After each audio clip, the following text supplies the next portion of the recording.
Menyambut acara Angkasa Dirgantara di Landasan Udara Sri Mulyano Herlambang, Palembang, dilakukan kegiatan edukasi bagi anak usia dini.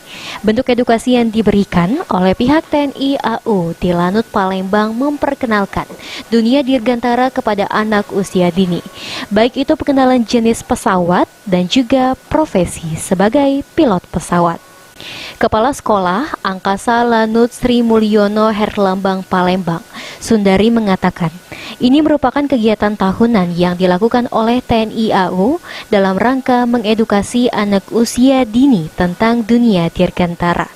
Dari edukasi ini, anak-anak bisa tahu bagaimana profesi pilot sebagai cita-cita mereka ke depannya. Mereka juga bisa mengenal berbagai jenis pesawat yang dimiliki oleh TNI AU dan mereka bisa bangga dengan bangsa sendiri. Kegiatan Angkasa Dirgantara itu mengajak anak-anak melihat pesawat-pesawat, jadi mengenalkan anak-anak untuk lebih mengetahui lebih dari ini. Ada namanya pesawat Hercules, ada namanya pesawat jet, nanti kita kenalkan sama anak-anak. Untuk edukasi sendiri Bu, manfaat edukasi sendiri manfaatnya biar anak-anak kedepannya nanti tahu, oh gini loh tentang pesawat itu, nanti besarnya mau jadi apa, mau jadi pilot, gitu seperti itu. Harapan kedepannya, anak-anak bisa memilih cita-cita yang mereka inginkan dan juga menambah rasa percaya diri anak dan menambah pengetahuan tentang dunia dirgantara dan kemiliteran.